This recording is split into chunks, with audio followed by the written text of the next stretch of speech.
whether you're single or whether you're in a relationship, is look at the things that trigger you.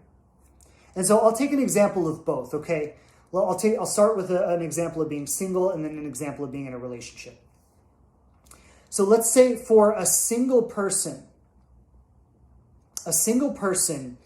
you might get triggered by somebody not calling or texting when they said they were going to, or somebody, not texting you. You go out, you have a great date, and then you don't hear from them for a couple days afterwards.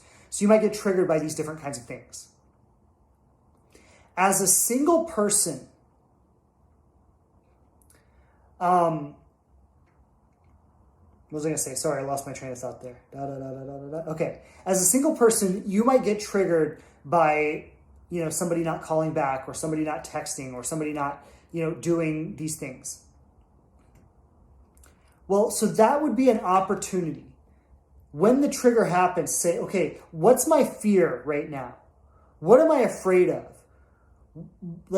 And it would usually come down to something of I'm afraid that I'm not enough for this person, or I'm not enough for anybody, right? So if I'm feeling it in relationship with this person, you've got to understand that it's psychologically being projected out to everybody for all time.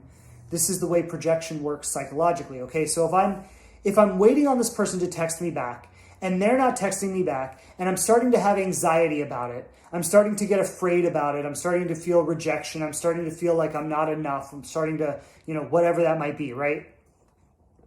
So if that's happening for me,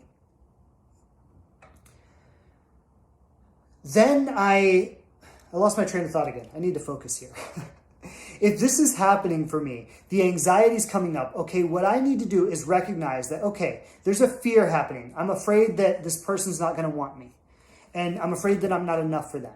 And it's mentally being projected out into all time for everyone, right? I'm afraid that I'm not going to be enough for anyone ever, that the same thing that's happening right now is going to happen with everyone else, and I'm ultimately going to end up alone and nobody's going to want me. Okay, that's psychologically the fear that's being played out, or some version of that, okay? What we need to do is we need to learn how to self-soothe. So what I teach people in my program, we have an inner child meditation that really supports with this. But even just meditation in general really helps with this.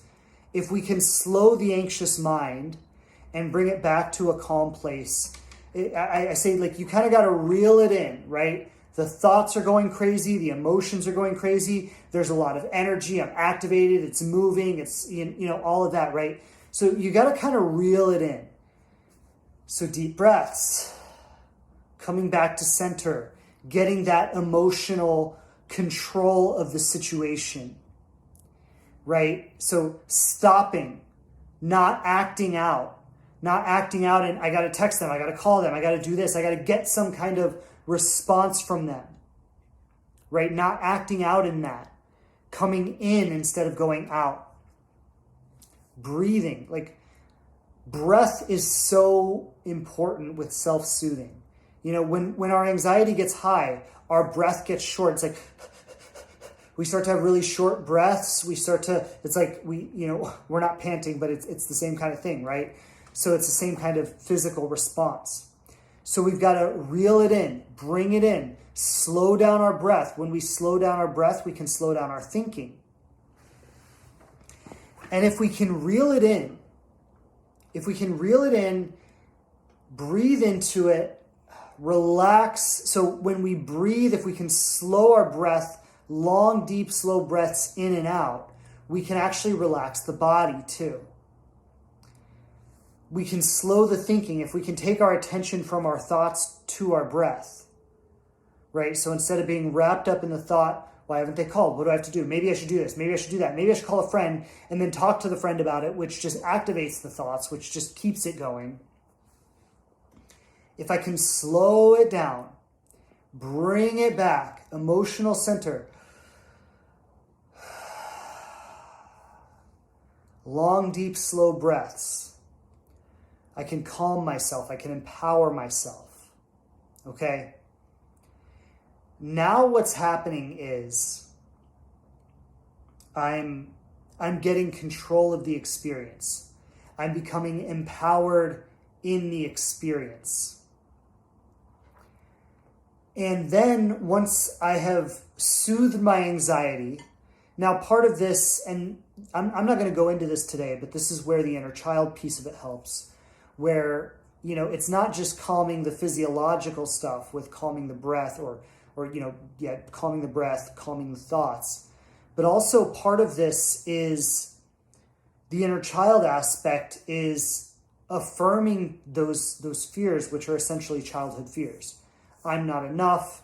I'm never going to be enough. I'm going to be left alone. I'm going to die alone and abandoned, and nobody's going to want me, and I'm never going to be enough for anyone, and I'm just going to feel so empty my whole life. I'm going to feel like I never mattered, right? So the inner child aspect of this is as you're calming, as you're self-soothing, you're also calming those fears and soothing those fears. So you are enough. It's okay.